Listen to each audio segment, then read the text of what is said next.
Hallelujah. ಕರ್ತನ ಪರಿಶುದ್ಧ ನಾಮಕ್ಕೆ ಸ್ತೋತ್ರವಾಗಲಿ. ಈ ಬೆಳಗಿನ ಜಾವದಲ್ಲಿ ಮುಂಜಾನೆ ಪ್ರಾರ್ಥನೆಯಲ್ಲಿ ಮತ್ತೆ ತಿರುಗಿ ಬರುವುದಕ್ಕೆ ಕರ್ತನು ಕೊಟ್ಟ ಕೃಪೆಗಾಗಿ ಕರ್ತನಿಗೆ ಸ್ತೋತ್ರ. ಹಲ್ಲೆಲೂಯಾ. ಕರ್ತನ ಪರಿಶುದ್ಧ ನಾಮಕ್ಕೆ ಸ್ತೋತ್ರವಾಗಲಿ. ಇವತ್ತಿನ ದಿವಸ ಕರ್ತನು ನಮ್ಮ ಮೇಲೆ ಕೃಪೆ ಇಟ್ಟಿದ್ದಕ್ಕಾಗಿ ಕರ್ತನಿಗೆ ಮಹಿಮೆ ಉಂಟಾಗಲಿ. ಇವತ್ತಿನ ದಿವಸ ನಮ್ಮ ಸತ್ಯವೇದವನ್ನ ಮಾರ್ಕನ ಸುವಾರ್ತೆ 10ನೇ ಅಧ್ಯಾಯಕ್ಕೆ ನಮ್ಮ ಸತ್ಯವೇದವನ್ನು ತಿರುಗಿಸೋಣ. ಮಾರ್ಕನ ಸುವಾರ್ತೆ 10ನೇ ಅಧ್ಯಾಯಕ್ಕೆ ನಮ್ಮ ಸತ್ಯವೇದವನ್ನು ತಿರುಗಿಸೋಣ. 46ನೇ ವಚನದಿಂದ ಕೆಳಗಡೆ ವಾಕ್ಯ ಭಾಗವನ್ನು ನೋಡುವಾಗ ಅಲ್ಲೊಂದು ಘಟನೆ ನಡೀತಾ ಇದೆ. ಹಲ್ಲೆಲೂಯಾ. ಈ ಘಟನೆಯನ್ನ 3 ಸುವಾರ್ತಿಕರು ತಮ್ಮ ಒಂದು ಸುವಾರ್ತೆಯಲ್ಲಿ ಬರೆದಿದ್ದಾರೆ. ಮೊದಲನೇದಾಗಿ ಮತ್ತಾಯನು, ತದನಂತರ ಮಾರ್ಕನು, ಅದೇ ರೀತಿಯಲ್ಲಿ ಲೂಕನು ಬರೆದಿದ್ದಾರೆ. ಆದ್ರೆ 3 ಜನ ಬರೆಯುವಾಗಲೂ ಕೂಡ 3 ರೀತಿಯಲ್ಲಿ ಅವರು ಬರೆದಿದ್ದಾರೆ. ಮತ್ತಾಯ ಹೇಳ್ತಾ ಇದ್ದಾನೆ, ಅಲ್ಲಿ 2 ವ್ಯಕ್ತಿಗಳು 2 ಕುರುಡರಿದ್ರು ಅಂತ ಬರೀತಾನೆ. ಮಾರ್ಕನ ಹೇಳ್ತಾ ಇದ್ದಾನೆ, ಅಲ್ಲಿ ಒಬ್ಬ ವ್ಯಕ್ತಿ ಇದ್ದ ಅಂತ ಬರ್ತದೆ. ಆದ್ರೆ ಮತ್ತಾಯ ಲೂಕನೇ ಹೇಳ್ತಾ ಇದ್ದಾನೆ, ಒಬ್ಬ ವ್ಯಕ್ತಿ ಇದ್ದ ಅಂತ ಹೇಳ್ಕೊಂಡು ಬರೀತಿದ್ದಾನೆ. ಈ ಮತ್ತಾಯ ಮತ್ತು ಲೂಕನ ಸುವಾರ್ತೆಯನ್ನು ನೋಡುವಾಗ ಅವರ ಬರೆದಿರುವಂತ ಆ ಘಟನೆಯ ವಿವರಣೆ ತಮ್ಮ ಕಣ್ಣಿನಿಂದ ನೋಡಿ ಬರೆದ ರೀತಿಯಲ್ಲಿ ಇಲ್ಲ. ಆಕ್ಚುಲಿ ಲೂಕ ಇದನ್ನ ಸಂಪೂರ್ಣವಾಗಿ ರಿಸರ್ಚ್ ಮಾಡಿ ಬರೆಯಬೇಕಾಗಿತ್ತು, ಪಿನ್ ಟು ಪಿನ್ ಅನಲೈಸ್ ಮಾಡಿ ಬರೀಬೇಕಾಗಿತ್ತು. ಆದ್ರೆ ಮಾರ್ಕನು ಬರೆದಂತ ವಿವರಣೆಯಷ್ಟು, ಮಾರ್ಕನು ಅಲ್ಲಿ ನಡೆದಂತ ಘಟನೆಯನ್ನ ವಿವರಿಸಿದ ರೀತಿಯಲ್ಲಿ ಲೂಕನು ಬರಲಿಲ್ಲ ಅಂತ ನೋಡ್ತಾ ಇದ್ದೇವೆ. ಯಾಕಂದ್ರೆ ನಾವು ತೆಗೆದುಕೊಂಡ ವಾಕ್ಯ ಭಾಗ ಮಾರ್ಕನ ಸುವಾರ್ತೆಯನ್ನು ನಾವು ಅಧ್ಯಯನ ಮಾಡ್ಲಿಕ್ಕೆ ಹೋಗ್ತೇವೆ. ಮಾರ್ಕನ ಸುವಾರ್ತೆ 10ನೇ ಅಧ್ಯಾಯ 46ನೇ ವಚನವನ್ನು ನೋಡುವಾಗ, ಆಮೇಲೆ ಅವರು ಎರಿಕೋವಿಗೆ ಬಂದರು. ಆತನ ಶಿಷ್ಯರು ಬಹು ಜನರ ಗುಂಪು ಊರಿನಿಂದ ಹೊರಟು ಹೋಗುತ್ತಿರುವಾಗ ತಿಮಾಯನ ಮಗನಾದ ಬಾರ್ತಿಮಾಯನು ದಾರಿಯ ಮಗ್ಗುಲಲ್ಲಿ ಕೂತಿದ್ದನು. ಹಲ್ಲೆಲೂಯಾ. ಈ ಬಾರ್ತಲೋಮಿಯೋ ಅಥವಾ ಬಾರ್ತಿಮಸ್ ಅಂದ್ಕೊಂಡು ಏನಿದೆ, ಈ ವ್ಯಕ್ತಿಯ ಒಂದು ಕಣ್ಣು ದೃಷ್ಟಿ ಬಂದದ್ದು ಎಷ್ಟು ಫೇಮಸ್ ಆಗಿದೆ ಅಂತಂದ್ರೆ, ಎಷ್ಟು ಪ್ರಸಿದ್ಧ ಆಗಿದೆ ಅಂತಂದ್ರೆ, ಅದನ್ನ ನೆನೆಸಿದಾಗಲೇ ಅನೇಕ ಜನರಿಗೆ ನಂಬಿಕೆ ಹುಟ್ಟು ಬರುತ್ತದೆ. ಯಾಕೆಂತಂದ್ರೆ ಯೇಸು ಕ್ರಿಸ್ತನ ಗುಣಪಡಿಸುವಿಕೆಯಲ್ಲಿ ನೋಡುವಾಗ ಅನೇಕ ಜನರನ್ನ ಕರ್ತನು ಮುಟ್ಟಿ ಗುಣಪಡಿಸಿದ್ದಾನೆ. ಅನೇಕ ಜನರನ್ನು ತನ್ನ ಬಾಯಿ ಮಾತಿನಿಂದ ಗುಣಪಡಿಸಿದ್ದಾನೆ. ಅನೇಕ ಜನರಿಗೆ ಇದ್ದ ಸ್ಥಳದಿಂದ ಎಲ್ಲೋ ಇದ್ದ ವ್ಯಕ್ತಿಯನ್ನ ಆತನು ಗುಣವಾಗಿದ್ದಾನೆ ಅಂತ ಅನ್ಕೊಂಡು ಹೇಳಿದ್ದಾನೆ. ಅನೇಕ ಜನರು ಗುಣ ಆಗಬೇಕು ಅಂತಂದ್ರೆ ಆ ಯೇಸು ಕ್ರಿಸ್ತನ ಮುಟ್ಲಿಲ್ಲ, ಹೇಳಲಿಲ್ಲ, ಇನ್ನೊಬ್ಬ ಕಡೆ ಇದ್ದಾನೆ ಅಂತ ಅನ್ಕೊಂಡು ಅಲ್ಲಿ ಗುಣ ಆಗ್ಲಿ ಅಂತ ಹೇಳಿಲ್ಲ. ಆತನ ಶರೀರದಲ್ಲಿ ಇರುವಂತಹ ವಸ್ತ್ರದ ಗೊಂಡೆಯನ್ನ ಮುಟ್ಟಿ ಗುಣವಾದವರಿದ್ದಾರೆ. ಹಲ್ಲೆಲೂಯಾ. ಈ ರೀತಿಯ ಗುಣಪಡಿಸುವಿಕೆಯನ್ನ ನೋಡ್ತೇವೆ. ಆದ್ರೆ ಅದೊಂದು ದಿವಸ ನಾವು ಧ್ಯಾನ ಮಾಡೋಣ, ಯಾವ ರೀತಿಯಲ್ಲಿ ಯಾವ ಗುಣಪಡಿಸುವಿಕೆ ಯಾವ ರೀತಿಯಲ್ಲಿ ಕಾರ್ಯ ಮಾಡ್ತೇವೆ ಅನ್ನೋದನ್ನ ಅದೊಂದು ದಿವಸ ನಾವು ಅನಲೈಸ್ ಮಾಡೋಣ. ಇವತ್ತಿನ ದಿವಸ ಮಾರ್ಕನ ಸುವಾರ್ತೆಯಲ್ಲಿ ಈ ಒಂದು ಗುಣಪಡಿಸುವಿಕೆ ಬಹಳ ವಿಭಿನ್ನವಾಗಿದೆ. ಇದು ಆ ಗುಣಪಡಿಸುವಿಕೆ ಸಂಪೂರ್ಣವಾಗಿ ಯಾರ ಮೇಲೆ ಡಿಪೆಂಡ್ ಆಗಿತ್ತು? ಮೊದಲನೇದಾಗಿ ಆ ಬಾರ್ತಿಮಸ್ನ ಮೇಲೆ ಡಿಪೆಂಡ್ ಆಗಿತ್ತು. ಎರಡನೇದಾಗಿ ಯಾರ ಮೇಲೆ ಡಿಪೆಂಡ್ ಆಗಿತ್ತು? ಅವನ ಜೊತೆ ಸಂಗಡಿಗರ ಮೇಲೆ ಡಿಪೆಂಡ್ ಆಗಿತ್ತು. ಮೂರನೇದಾಗಿ ಯಾರ ಮೇಲೆ ಡಿಪೆಂಡ್ ಆಗಿತ್ತು? ಆ ಜನರ ಗುಂಪಿನ ಮೇಲೆ ಡಿಪೆಂಡ್ ಆಗಿತ್ತು. ಇದೆಲ್ಲ ಡಿಪೆಂಡೆನ್ಸಿಯ ಮೇಲೆ ಕರ್ತನು ಅವನನ್ನ ಮುಟ್ಟಿದ್ದಾನೆ ಎಂದು ನಾವು ನೋಡ್ತಾ ಇದ್ದೀವಿ. ಹಲ್ಲೆಲೂಯಾ. ನಮ್ಮ ನಂಬಿಕೆ, ನಮ್ಮ ಸುತ್ತಲಿರುವಂತಹ ಅವರ ಒಂದು ಇದ್ದಂತ ನಂಬಿಕೆ ಮತ್ತು ಜನರ ಸುತ್ತಲಿರುವಂತಹ ಅವರ ನಂಬಿಕೆ ಕೂಡ ಕೆಲವು ಸಾರಿ ನಮ್ಮ ಸ್ವಸ್ಥತೆಗೆ ಅವಲಂಬಿತವಾಗಿದೆ ಮತ್ತು ಸ್ವಸ್ಥತೆಗೆ ಕಾರಣವಾಗುತ್ತದೆ. ಹಲ್ಲೆಲೂಯಾ. ಅದಕ್ಕೋಸ್ಕರವಾಗಿ ನಮ್ಮ ಸುತ್ತಲಿರುವವರು ನಂಬಿಗಸ್ತರಾಗಿರ್ಬೇಕು, ಅವರಿಗೆ ನಂಬಿಕೆ ಇರಬೇಕು. ಹಲ್ಲೆಲೂಯಾ. ನಮ್ಮ ಸುತ್ತಲೂ ನಂಬಿಕೆ ಇಲ್ಲದವರ ಮಧ್ಯದಲ್ಲಿ ಇದ್ರೆ ಕೂಡ ನೋಡ್ರಿ, ಕೆಲವು ಸರಿ ನಮ್ಗೆ ಜ್ವರ ಬಂದಿರೋದಿಲ್ಲ, ಆದ್ರೆ ಜ್ವರ ಬಂದಿರೋದ್ರ ಜೊತೆ ಮಾತಾಡ್ರಿ, ಆಟೋಮೆಟಿಕಲಿ ಜ್ವರ ಬರ್ತದೆ. ಯಾಕಂತಂದ್ರೆ ಅವ್ರು ಎದುರಿಸ್ತಾ ಇರ್ತಾರೆ. ಅವ್ರು ಎದುರಿಸುವ ಮಾತುಗಳು, ಕೊರೋನಾ ಅನ್ನೋದು ಕೆಲವರಿಗೆ ಬಾಡಿಗೆ ಬಂದಿರಲಿಲ್ಲ, ಇಲ್ಲಿಗೆ ಬಂದಿತ್ತು. ಖಾಲಿ ಫೋನ್ ಕಾಲ್ ಅಲ್ಲಿ ಹೆದರಿ ಕೊಲಾಪ್ಸ್ ಆಗಿ ನೋಡಿದ್ದಾರೆ. ಫೋನ್ ಕಾಲ್ ಅಲ್ಲಿ ಫೋನ್ ಬಂದಿದೆ ಹಾಸ್ಪಿಟಲ್ ಇಂದ, ನಿಮ್ದು ಕೊರೋನಾ ಬಂದಿದೆ ಅಂತ ಅನ್ಕೊಂಡು, ನಿಮ್ದು ರಿಪೋರ್ಟ್ ಬಂದಿದೆ, ನಿಮ್ಮನ್ನ ಕರ್ಕೊಂಡೋಗಕ್ಕೆ ಬರ್ತಾ ಇದೀವಿ ಅಂತ ಅನ್ಕೊಂಡು ಹೇಳಿದ ಕೂಡಲೇ ಕೊಲಾಪ್ಸ್ ಆಗಿ ಸತ್ತವರಿದ್ದಾರೆ. ಒಬ್ರದ್ದು ಹಂಗೆ ಆಗಿದೆ, ಒಬ್ರದ್ದು ಹೆಂಡತಿ ಹಂಗೆ ಸತ್ತೋದ್ರು ಕೊರೋನಾ ಟೈಮಲ್ಲಿ, ಹಾರ್ಟ್ ಅಟ್ಯಾಕ್ ಆಗಿ ಸತ್ತೋದ್ರು. ಇನ್ನು ನನ್ನ ಕರ್ಕೊಂಡೋಗಿ ಎಲ್ಲ ಹಾಕ್ತಾರೋ ಏನಂತ ಅನ್ಕೊಂಡು ಸೊ ಎಲ್ಲನೂ ಕೂಡ ಎಲ್ಲಿದೆ? ರೋಗ ಫಸ್ಟ್ ಇಲ್ಲಿ ತಗೊಂಡ್ರೆ ಇಲ್ಲಿ ಮುಗಿದೋಯ್ತು. ಅದಕ್ಕೆ ಏನೇ ಬಂದರೂ ಕೂಡ ಕರ್ತನು ನಮಗೆ ನಮ್ಮ ಜೊತೆ ಇದ್ದು ನಮ್ಮನ್ನೇ ನೋಡಿ ಇಲ್ಲಿ ರೋಗ ಬರಬಾರ್ದು. ಅದಕ್ಕೆ ನೋಡ್ರಿ, ಮಗುಗೆ ದೇಹಕ್ಕೆ ರೋಗ ಬಂದ್ರೆ ಏನು ಸಮಸ್ಯೆ ಇಲ್ಲ. ಮೆದುಳಿಗೆ ರೋಗ ಬಂತು ಅಂತಂದ್ರೆ, ಜ್ವರ ಬಂತು ಅಂತಂದ್ರೆ ಅದು ಸಿವಿಯರ್, ಇನ್ಕ್ಯುಬೇಟರ್ ಅಲ್ಲಿ ಇರ್ತಾರೆ ಅಥವಾ ಇದು ಏನೋ ICU ಅಲ್ಲಿ ಇರ್ತಾರೆ. ತುಂಬಾ ಸೀರಿಯಸ್ ಕೇಸ್ ಅಂತ ಅನ್ಕೊಂಡು ಹೇಳ್ತಾರೆ. ಅದಕ್ಕೆ ನಮ್ಗೆ ಇಲ್ಲಿ ಜ್ವರ ಬರಬಾರ್ದು, ಇಲ್ಲಿ ಯಾವುದೇ ರೋಗ ಬರಬಾರ್ದು, ಇಲ್ಲಿ ಯಾವುದೇ ಹೆದರಿಕೆ ಬರಬಾರ್ದು, ಇಲ್ಲಿ ಯಾವುದೇ ರೀತಿಯ ಭಯ ಬರಬಾರ್ದು, ಇಲ್ಲಿ ಯಾವುದೇ ರೀತಿಯ ಅಪನಂಬಿಕೆ ಬರಬಾರ್ದು. ಯಾವಾಗ ಇಲ್ಲಿ ಟಚ್ ಆಗುತ್ತೋ ಯಾವುದೇ ಒಂದು ಸೈತಾನ ಕಾರ್ಯಗಳು, ಆವಾಗ ನಮಗೆ ವಿಪರೀತವಾಗಿ ನಾವು ಕೊಲ್ಯಾಪ್ಸ್ ಆಗ್ತೀವಿ. ನಮ್ಗೆ ಏನು ಮಾಡೋದಕ್ಕಾಗೋದಿಲ್ಲ, ನಾವು ಸ್ಟಿಲ್ ಆಗ್ಬಿಡ್ತೇವೆ, ನಮ್ಗೆ ಏನ್ ಮಾಡ್ಬೇಕು ಅಂತ ಗೊತ್ತಾಗ್ತಿಲ್ಲ. ಆದ್ರೆ ಇಲ್ಲಿ ನಾವು ನೋಡ್ತಾ ಇದ್ದೇವೆ, ಕರ್ತನು ಏನ್ ಬಯಸ್ತಾ ಇದ್ದಾನೆ? ಒಂದು ಶ್ರೇಷ್ಠವಾದ ನಂಬಿಕೆಯನ್ನ ಬಯಸ್ತಾ ಇದ್ದಾನೆ. ನಂಬಿಕೆ ಮಾತ್ರವಲ್ಲ, ನಂಬಿಕೆ ಕ್ರಿಯೆಯ ಮೂಲಕ ಬರಬೇಕು ಅಂತ ಅನ್ಕೊಂಡು ಕರ್ತನ ಹೇಳ್ತಾ ಇದ್ದಾನೆ. ಹಲ್ಲೆಲೂಯಾ. ನಂಬಿಕೆ ಹೆಜ್ಜೆಗಳನ್ನ ಕರ್ತನ ನಿರೀಕ್ಷಿಸಿದ, ಒಂದು ಹೆಜ್ಜೆ ಅಲ್ಲ, ಎಷ್ಟು ಹೆಜ್ಜೆಯಿಂದ ನೋಡ್ಕೊಳ್ಳೋಣ. ಅವನು ಕುರುಡ ಭಿಕ್ಷೆಕಾರನು. ಅವನು ಕೇವಲ ಭಿಕ್ಷೆ ಮಾತ್ರ ಬೇಡ್ತಾ ಇಲ್ಲ, ಅವನು ಕುರುಡ ಭಿಕ್ಷೆಕಾರನು. ಅಂದ್ರೆ ಅವನ ಒಂದು ಅಂಗವೈಕಲ್ಯದ ನಿಮಿತ್ತವಾಗಿ ಅವನು ಭಿಕ್ಷೆ ಬೇಡುವಂತ ಪರಿಸ್ಥಿತಿ ಎದುರಾಗಿದೆ. ಆದ್ರೆ ನೋಡ್ರಿ, ಗಮನಿಸ್ರಿ, ಕೆಲವರು ಕುರುಡರಾದ್ರೂ ಕೂಡ ಅವ್ರು ಭಿಕ್ಷೆ ಬೇಡಲ್ಲ. ಕೆಲವರು ಕುರುಡಾದ್ರು ಅವರು ಭಿಕ್ಷೆ ಬೇಡಲ್ಲ.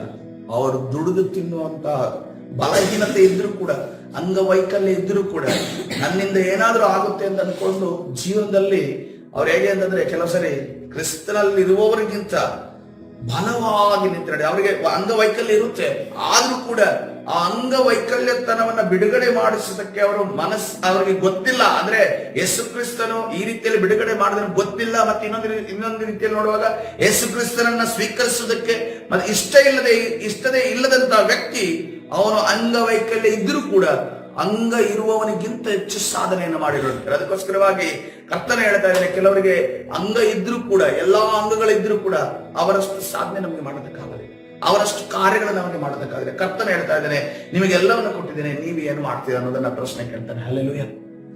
ಎಲ್ಲವನ್ನ ದೇವರು ನಮಗೆ ಕೊಟ್ಟಿದ್ದಾರೆ. ನಮಗೆ ಕೈ ಕರೆಕ್ಟ್ ಆಗಿದೆ, ಕಣ್ಣು ಕರೆಕ್ಟ್ ಆಗಿದೆ, ಮೈಂಡ್ ಕರೆಕ್ಟ್ ಆಗಿದೆ, ಎಲ್ಲವೂ ಕೂಡ ಕರೆಕ್ಟ್ ಆಗಿ ಕೊಟ್ಟು ನಾವು ಎಷ್ಟು ದೇವರನ್ನ ನಾವು ನಡೆಯಬೇಕಾದ್ರೆ. ಹಲ್ಲೆಲೂಯಾ.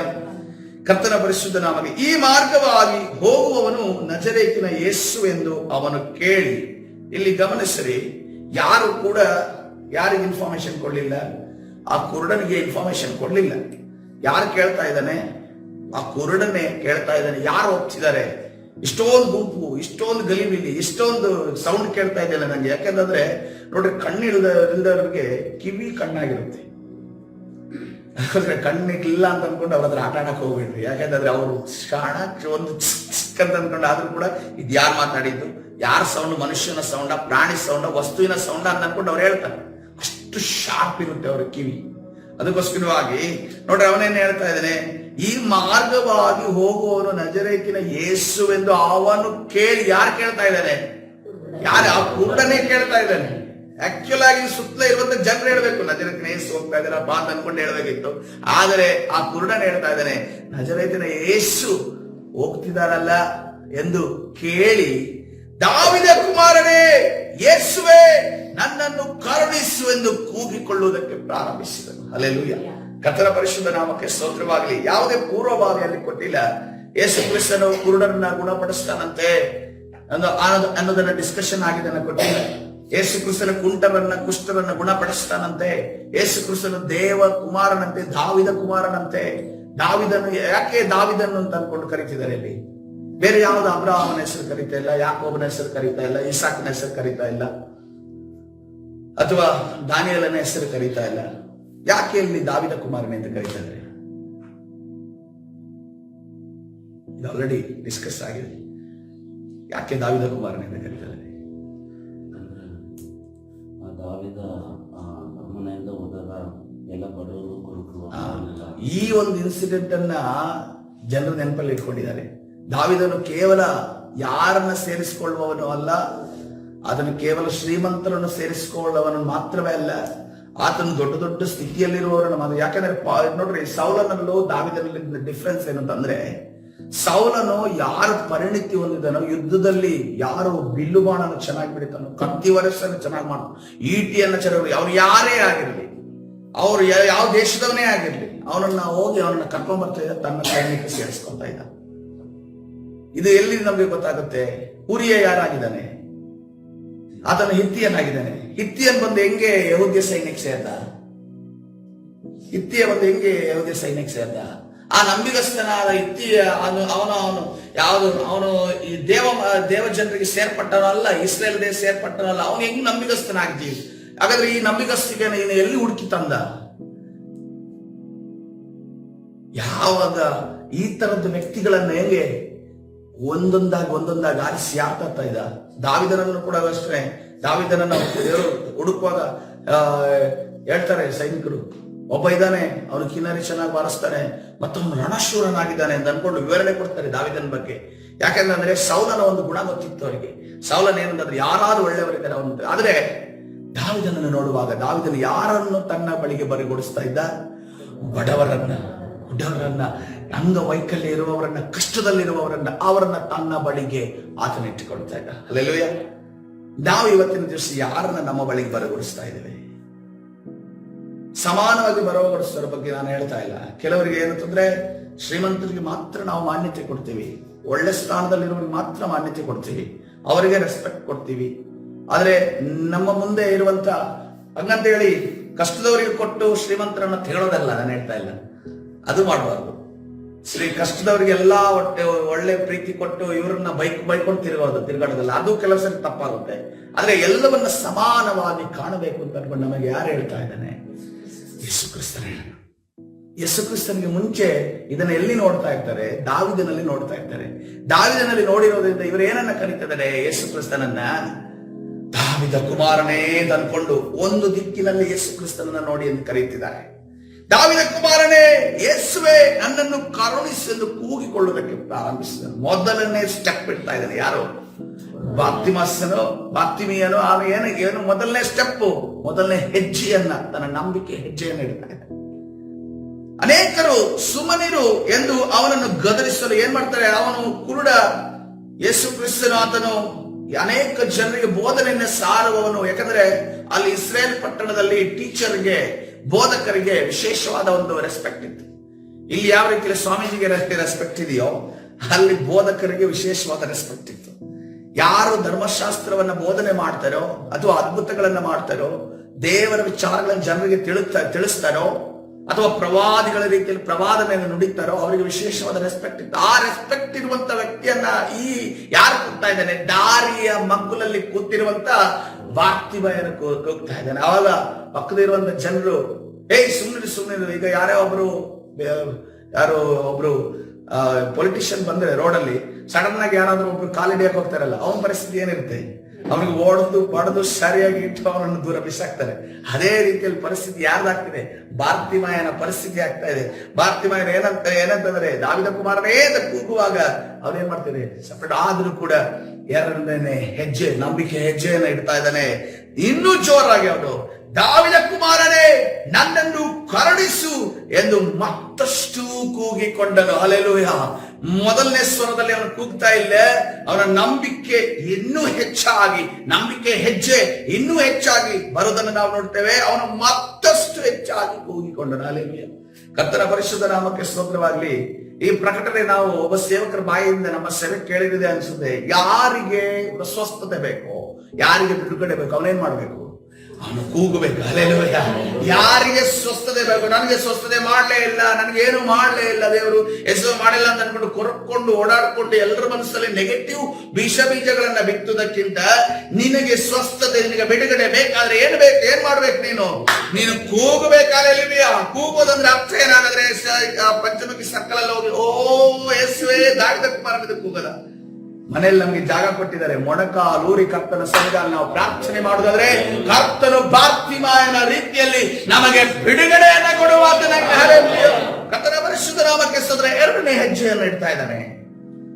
ಆಗ ಯೇಸು ಅವನನ್ನು ಕರೆಯಿರಿ ಅನ್ನಲು ಅವರು ಆ ಕುರುಡನನ್ನು ಕರೆದು, ಈಗ ಯಾರ ಹೆಜ್ಜೆ ಇಡ್ತಾ ಇದ್ದಾರೆ? ಮೂರನೇದು ಅಕ್ಕಪಕ್ಕದಲ್ಲಿರೋ ಜನರು ಈಗ ಏನ್ ಮಾಡ್ತಾ ಇದ್ದಾರೆ ನೋಡ್ರಿ. ಈ ವಿಚಾರ ಲೂಕನು ಬರ್ದಿಲ್ಲ, ಮತ್ತಾಯನು ಬರ್ದಿಲ್ಲ. ಗದರಿಸಿದರು ಅಂತ ಅನ್ಕೊಂಡಿದೆ. ಆದ್ರೆ ಅವರು ಯಾವುದೇ ಒಳ್ಳೆ ಮಾತನ್ನ ಹೇಳಿದ್ರು ಅಂತ ಅನ್ಕೊಂಡು ಲೂಕನ್ನು ಬರ್ದಿಲ್ಲ, ಮತ್ತಾಯನು ಬರ್ದಿಲ್ಲ. ಇದನ್ನ ಹೇಳುವುದಕ್ಕೆ ಒಬ್ಬನಿಗೆ ಹೇಗೆ ಸಾಧ್ಯ ಗೊತ್ತಾ? ಕಣ್ಣು ಮುಂದೆ ನಡೆದದನ್ನ ಕಣ್ಣಿಟ್ಟು ನಂಗೆ ಹೇಳ್ತಾರೆ ನೋಡ್ರಿ, ಅವನಿಗೆ ಮಾತ್ರ ಸಾಧ್ಯ. ನಾನ್ ನಂಬುತ್ತೇನೆ ಏನಂತಂದ್ರೆ ಮಾರ್ಕನು ಆ ಸಮಯದಲ್ಲಿ ಅಲ್ಲಿ ಇದ್ದ ಅನ್ಸುತ್ತೆ. ಯಾಕಂದ್ರೆ ಈ ರೀತಿ ಕಣ್ಣಿಗೆ ಕಟ್ಟಿದಂಗೆ ಬರೆಯುವುದಕ್ಕೆ ಸಾಧ್ಯ ಇಲ್ಲ. ಅದಕ್ಕೋಸ್ಕರವಾಗಿ ಮಾರ್ಕನು ಬರೆಯುತ್ತಿದ್ದ, ಧೈರ್ಯವಿರಲಿ, ಏಳು, ನಿನ್ನನ್ನು ಕರೆಯುತ್ತಾನೆ ಅಂದರು. ಹಲ್ಲೆಲೂಯಾ. ಮೂರನೇದಾಗಿ ನಂಬಿಕೆ ಹೆಜ್ಜೆಯನ್ನು ಸುತ್ತ ಇರುವವರು ಹೇಳ್ತಾ ಇದ್ದಾರೆ, ನಿನಗೆ ಧೈರ್ಯವಿರಲಿ, ಏಳು, ನಿನ್ನನ್ನು ಕರೆಯುತ್ತಾನೆ. ಅವನು ನಿನ್ನನ್ನು ಕರೀತಾ ಇದ್ದಾನೆ, ನಿನ್ನನ್ನು ಕರೀತಾ ಇದ್ದಾನೆ. ನೀನು ಕುರುಡನಾಗಿರ್ಬೋದು, ನೀನು ಲೋಕದಿಂದ ತಳ್ಳಲ್ಪಟ್ಟವನಾಗಿರ್ಬೋದು, ಎಷ್ಟೋ ದಿವಸಗಳಿಂದ ಭಿಕ್ಷೆ ಬೇಡ್ಕೊಂಡು ನಿನ್ನ ಹೊಟ್ಟೆನ ನೀನು ತುಂಬಿಸ್ಕೋತಾ ಇದೀಯ, ನಿನ್ನನ್ನು ಯಾರು ಗಣನೆ ಮಾಡದ ಯಾರು ಇಲ್ಲ, ನೀನು ಕುಗ್ಗಿ ಹೋಗಿರ್ಬೋದು, ನೀನು ಸಂಪೂರ್ಣವಾಗಿ ಸೋತು ಹೋಗಿರ್ಬೋದು. ನಾನು ಕುರುಡನಾಗಿ ಹಿಂಗೆ ಹುಟ್ಟಿದ್ದೇನೆ, ನಾನು ಕುರುಡನಾಗಿ ಸಾಯ್ತೀನಿ ಅಂದ್ಕೊಂಡಿರ್ಬೋದು. ಆದ್ರೆ ಇವತ್ತಿನ ದಿವಸ ನಿನಗೆ ಧೈರ್ಯವಿರಲಿ, ಏಳು, ನಿನ್ನನ್ನು ಕರೆಯುತ್ತಾನೆ ಅಂದರು. ಹಲ್ಲೆಲೂಯಾ. ಕರ್ತನ ಪರಿಶುದ್ಧ ನಾಮಕ್ಕೆ ಸ್ತೋತ್ರವಾಗಲಿ. ಯಾರ ಅಕ್ಕ ಪಕ್ಕದಲ್ಲಿ ಇಂಥ ಜನರು ಇರ್ತಾರೋ ಅವರಿಗೆ ನಾನು ಅವರನ್ನ ನೆನೆಸಿ ನಾನು ದೇವರಿಗೆ ಸ್ತೋತ್ರ ಮಾಡ್ತೇನೆ. ಹಲ್ಲೆಲೂಯಾ. ನಿಮ್ಮ ಪಕ್ಕದಲ್ಲಿ ನಿಮ್ಮನ್ನ ಎಬ್ಬಿಸಿ ನಿಲ್ಲಿಸುವಂತ, ಧೈರ್ಯ ಪಡಿಸುವಂತ ವ್ಯಕ್ತಿಗಳು ಇರೋದಾದ್ರೆ ನೀವು ದೇವರಿಗೆ ಸ್ತೋತ್ರ ಹೇಳ್ರಿ. ಹಲ್ಲೆಲೂಯಾ. ಒಂದು ವೇಳೆ ಅಂತ ವ್ಯಕ್ತಿಗಳು ನೀವಾಗಿರುವುದಾದ್ರೂ ಕೂಡ ನೀವು ದೇವರಿಗೆ ಸ್ತೋತ್ರ ಹೇಳ್ರಿ. ಆ ಗುಣವನ್ನು ನಿಮಗೆ ದೇವರು ಕೊಟ್ಟಿದ್ದಕ್ಕಾಗಿ ದೇವರಿಗೆ ಮಹಿಮೆ ಉಂಟಾಗುವುದಾಗಲಿ. ಹಲ್ಲೆಲೂಯಾ. ಮೂರನೇ ಹೆಜ್ಜೆ ಆಯ್ತು. ನಾಲ್ಕನೇ ಹೆಜ್ಜೆಗೆ ನಾವು ಹೋಗ್ತಾ ಇದ್ದೇವೆ. ಅವನು ತನ್ನ ಹೊದಿಕೆಯನ್ನು ತೆಗೆದು ಹಾಕಿ ತಟ್ಟನೆ ಎದ್ದು ಯೇಸುವಿನ ಬಳಿಗೆ ಬಂದನು. ಹಲ್ಲೆಲೂಯಾ. ಇದು ಇನ್ನು ಮೇಲಕ್ಕೆ ಹೋಗ್ತಿರುವಂತ ನಂಬಿಕೆ ಏನಂತಂದ್ರೆ, ಇನ್ನು ನನಗೆ ಈ ಹೊದಿಕೆ ಅಗತ್ಯ ಇಲ್ಲ, ನನ್ನ ಯೇಸುವಿನ ಬಳಿಗೆ ನಾನು ಹೋದ್ರೆ ನೋಡ್ರಿ, ಅವನು ಯಾವುದೇ ಇದುವರೆಗೂ ಕೂಡ ಪ್ರತಿಫಲ ಯೇಸುವಿನಿಂದ ಪಡೆದುಕೊಂಡಿಲ್ಲ. ಕೇವಲ ಅವನ ಶಾರ್ಪ್ ಆಗಿರುವಂತ ಕಿವಿ ಇದೆಯಲ್ಲ, ಆ ಶಾರ್ಪ್ ಆಗಿರುವ ಕಿವಿಯಿಂದ ಕೇಳಿಸ್ಕೊಂಡಿದ್ದೆ ಏನಂತಂತೆ, ಕುರುಡನಿಗೆ ಕಣ್ಣು ಬಂತಂತೆ, ಕಾಲಿಲ್ಲದವನಿಗೆ ಕಾಲು ಬಂತಂತೆ, ಕುಷ್ಠನಿಗೆ ಸ್ವಸ್ಥರಾದ್ರಂತೆ. ಬಂದಲ್ಲಿ ಕರ್ತನು ಆ ಯೇಸು ಕ್ರಿಸ್ತನು ಆ ರೀತಿಯ ಕಾರ್ಯಗಳನ್ನು ಮಾಡ್ತಾ ಇದ್ದಾನೆ. ನನಗೆ ಎಲ್ಲಿ ಕೇಳ್ತಾ ಇದ್ದಾನೆ, ಆ ಕೂತಿರುವಂತ ಜಾಗದಲ್ಲೇ ಕಿವಿಯಾರ ಯಾರ ಬಾಯಿಯಿಂದ, ಜನರ ಬಾಯಿಯಿಂದ ಕೇಳಿದಂತ ಮಾತಿದಾಗಿದೆ. ಆದ್ರೆ ಅವನು ಏನ್ ಮಾಡ್ತಾ ಇದ್ದಾನೆ, ಅದನ್ನ ಸಂಪೂರ್ಣವಾಗಿ 100% ನಂಬಿಟ್ಟಿದ್ದಾನೆ. ಅವನು 1% ನಂಬಿಕೊಂಡು ಏನ್ ಮಾಡ್ತಾ ಇದ್ದಾನೆ, ತನ್ನ ಹೊದಿಕೆಯನ್ನು, ಇನ್ನು ಮುಂದೆ ಈ ಹೊದಿಕೆ ನನಗೆ ಬೇಡ, ಈ ವಾಸನೆ ಬರ್ತಿರುವಂತ ಹೊದಿಕೆ ನನಗೆ ಬೇಡ, ಇನ್ನು ಚಳಿ ಆದ್ರೂ ಕೂಡ ನಾನು ಬೇರೆ ಕಾರ್ಯಗಳನ್ನ, ಬೇರೆ ವ್ಯವಸ್ಥೆಗಳನ್ನ ಮಾಡೋದಕ್ಕೆ ನನ್ನ ದೇವರು ಏನ್ ಮಾಡ್ತಾನೆ, ನನಗೆ ಕಣ್ಣನ್ನ ಕೊಡ್ತಾನೆ. ಹಲ್ಲೆಲೂಯಾ. ನಾನು ಈ ಬೀದಿ ಮಗ್ಗಲಲ್ಲಿ ಇನ್ನು ಇರೋದಿಲ್ಲ, ನನ್ನ ಸ್ಥಿತಿ ಬದಲಾಗಲಿಕ್ಕಿದೆ. ಹಲ್ಲೆಲೂಯಾ. ಅದೇ ರೀತಿ ಯೇಸು ಕ್ರಿಸ್ತನನ್ನು ನಂಬಿದವರು ಇವತ್ತಿನ ದಿವಸ ಹೇಳುವವರಾಗಿರ್ರಿ, ಇನ್ನು ಮುಂದೆ ಹಳೆ ಹೊದಿಕೆಯ ಅಗತ್ಯ ನನಗಿಲ್ಲ, ಹಳೆ ಕಾರ್ಯಗಳ ಅಗತ್ಯ ನನಗಿಲ್ಲ. ನನ್ನ ಯೇಸು ನನ್ನ ಪರಿಸ್ಥಿತಿಯನ್ನ ಬದಲಾವಣೆ ಮಾಡ್ತಾನೆ. ಕರ್ತನ ಪರಿಶುದ್ಧ ನಾಮಕ್ಕೆ ಸ್ತೋತ್ರವಾಗಲಿ. ನಾಲ್ಕನೇ ಹೆಜ್ಜೆಯನ್ನು ಇಟ್ಟು ಹೊದಿಕೆಯನ್ನ ಬಿಸಾಡಿ ಅದನ್ನು ತಟ್ಟನೆ ಎದ್ದು ಬರ್ತಾನಂತೆ. ತಟ್ಟನೆ ಹೆಂಗಿರ್ಬೋದು ಅಂತಂದ್ರೆ ಜಂಪ್ ಆಗ್ತಾನೆ ಒಂದೇ ಸರಿ. ತಟ್ಟನೆ ಇನ್ನು ಇಂಗ್ಲಿಷ್ ಅಲ್ಲಿ ಸ್ಪ್ಯಾಂಗ್ ಅಪ್ ಅಂತ ಬಂದಿದೆ. ಸ್ಪ್ಯಾಂಗ್ ಅಪ್ ಅಂದ್ರೆ ಒಂದೇ ಸರಿ ಸ್ಫೋಟಗೊಳ್ಳುವ ರೀತಿಯಲ್ಲಿ ಇದೆ ನೋಡಿ, ಆ ರೀತಿಯಲ್ಲಿ ಸ್ಫೋಟಗೊಂಡು ಅದನ್ನು ಬರ್ತಾ ಇದ್ದಾನೆ. ನಾಲ್ಕನೇ ಹೆಜ್ಜೆಯಲ್ಲಿ ಯೇಸು ಅವನನ್ನು, ಇದು ಅದಕ್ಕಿಂತ ಇನ್ನೂ ಮೇಲೆ ಹೋಗ್ತಿದೆ.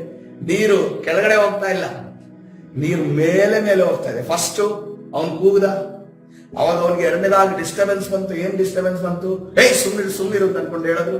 ಎರಡನೇದಾಯ್ತು. ಮೂರನೇದಾಗಿ ಆತರ ಏನ್ ಮಾಡಿದ್ರು, ಒಂದೇ ಒಂದು ನಿರೀಕ್ಷೆ ಮಾತುಗಳು ಯಾರಿಂದ ಬಂತು? ಪಕ್ಕದಲ್ಲಿರುವ ಒಂದರಿಂದ ಬಂತು. ಧೈರ್ಯವಿರಲಿ, ಏಳು, ಕರೆಯುತ್ತಾ ಇದ್ದಾನೆ ನಿನ್ನನ್ನ ಅನ್ಕೊಂಡು ಯೇಸು ಹೇಳ್ತಾರೆ. ಆದ್ಮೇಲೆ ನಾಲ್ಕನೇದಾಗಿ ಏನ್ ಮಾಡ್ತಾನೆ, ಇನ್ನು ಅವನು ನಂಬಿಕೆ ಹೆಚ್ಚಾಗ್ತಾ ಇದೆ, ಹೊದಿಕೆಯನ್ನು ಕಿತ್ತು ಬಿಸಾಕ್ತಾನೆ.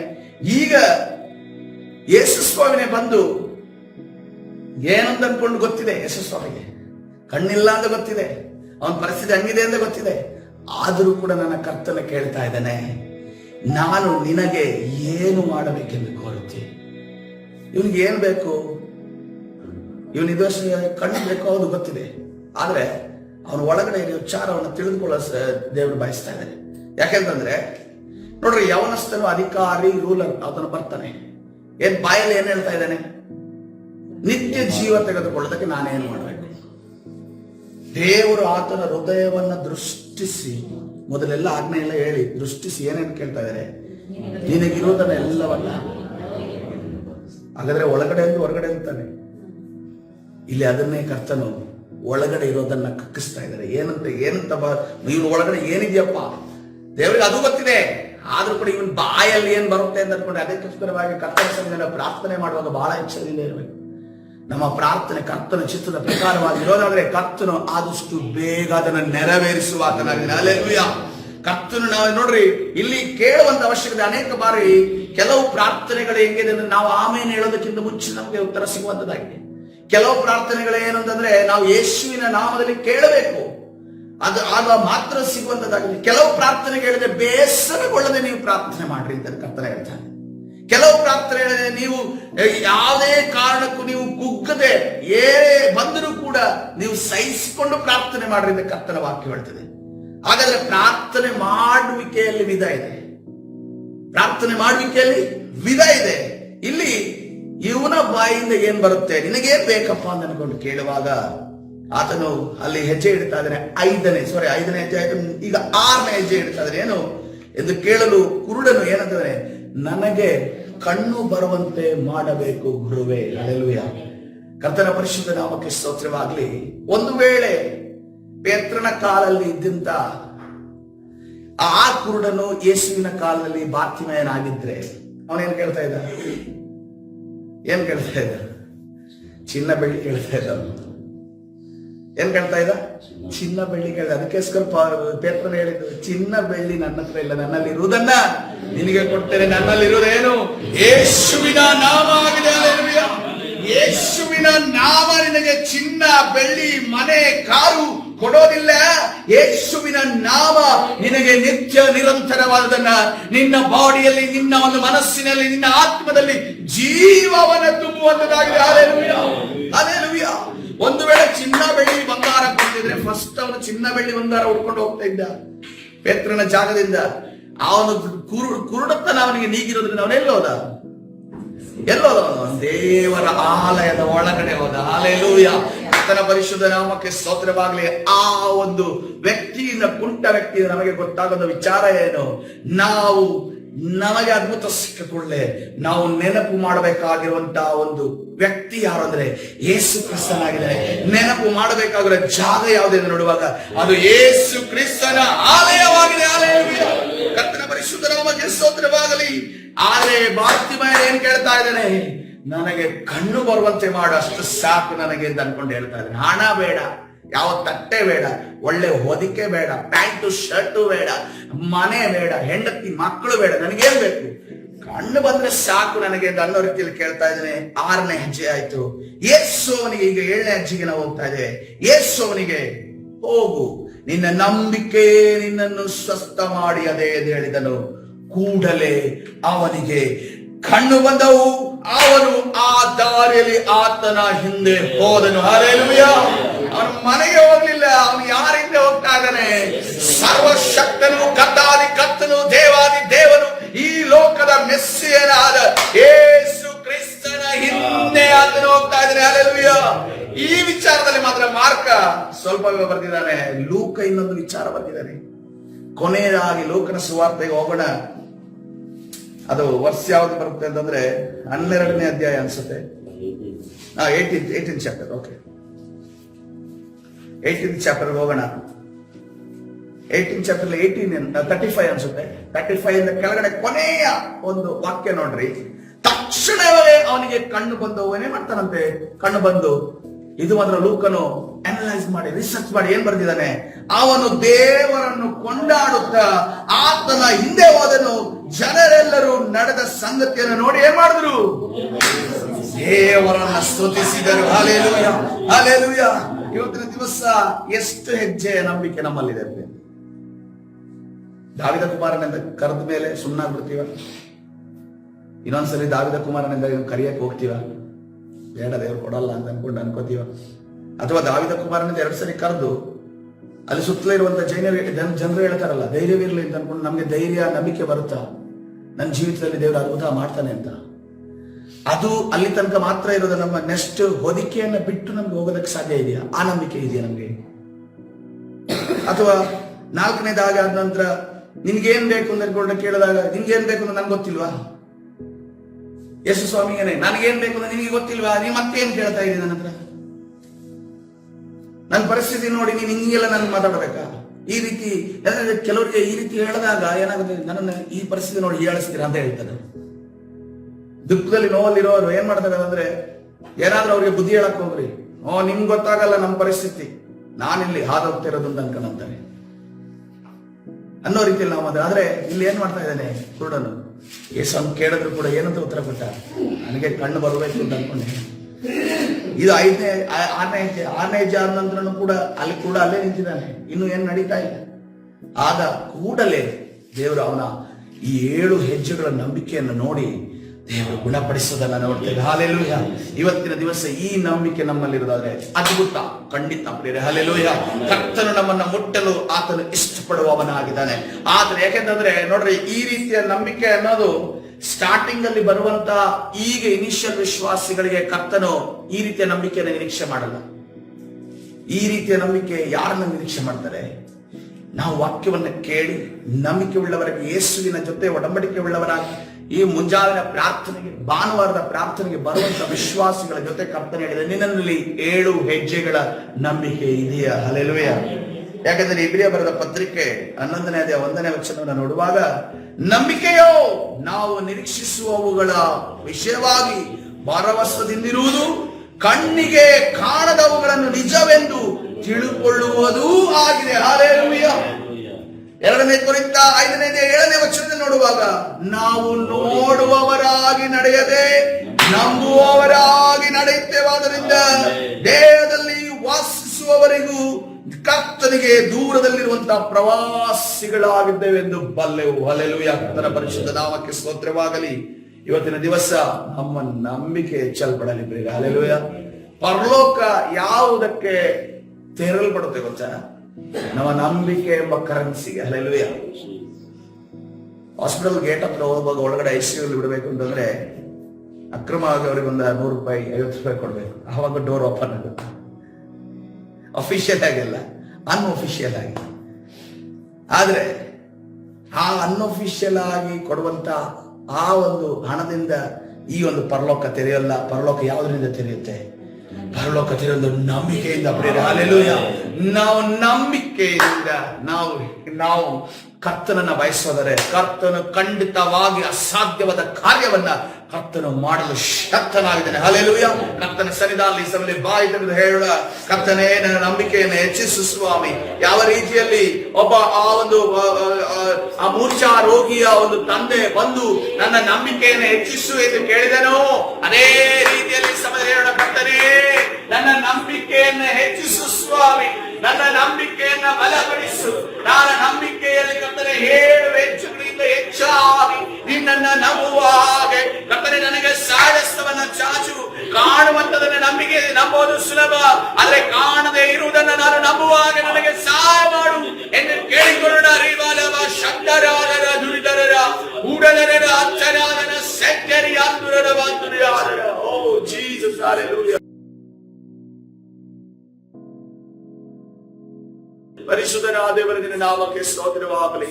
ಕರ್ತನೇ, ಬಾರ್ತಿಮಾಯನ ವಿಚಾರವಾಗಿ ಅನೇಕ ಬಾರಿ ನಾವು ಧ್ಯಾನ ಮಾಡಿದ್ದೇವಲ್ಲ ಸ್ವಾಮಿ. ಆದರೆ ಇವತ್ತಿನ ದಿವಸ ನಮ್ಮ ನಂಬಿಕೆಯನ್ನು ನೀನು ಹೆಚ್ಚಿಸಿದ್ದೀನಿ, ನಾನು ನಂಬುತ್ತೇನೆ ಸ್ವಾಮಿ. ಕೇಳಿದಂತ ಎಲ್ಲಾ ಕಿವಿಗಳು ಇವತ್ತಿನ ದಿವಸ ನಂಬಿಕೆ ಹೆಚ್ಚಿಸಲ್ಪಟ್ಟವರ ಮನೆಗೆ ಹೋಗ್ತಿದ್ದಾರೆ. ಕರ್ತನೇ, ಅಪನಂಬಿಕೆಯ ಮಾತುಗಳೆಲ್ಲ ತೊಲಗಿ ಹೋಗಲಿ ಯೇಸುವಿನ ನಾಮದಲ್ಲಿ. ಕರ್ತನೇ, ಬಲಪಡಿಸಿ ನಡೆಸು. ನಿನ್ನ ಚಿತ್ತದಂತೆ ದೇವರನ್ನ ಕರ್ತನೇ ನಡೆಸೋದಕ್ಕಾಗಿ ನಿನಗೆ ಸ್ತೋತ್ರ ಮಾಡುತ್ತೇನೆ. ಕರ್ತನೇ, ದೊಡ್ಡ ಕಾರ್ಯಗಳನ್ನು ಅವರ ಜೀವಿತದಲ್ಲಿ ಮಾಡುವೆ. ಆಶೀರ್ವದಿಸು, ಬಲಪಡಿಸು. ಕರ್ತನಾದ ಯೇಸು ಸ್ವಾಮಿ ಹೆಸರಲ್ಲಿ ಪ್ರಾರ್ಥಿಸಿ ಹೊಂದಿಕೊಳ್ಳುತ್ತೇನೆ, ಜೀವವುಳ್ಳ ತಂದೆಯೇ. ಆಮೆನ್. ಹಲ್ಲೆಲೂಯಾ.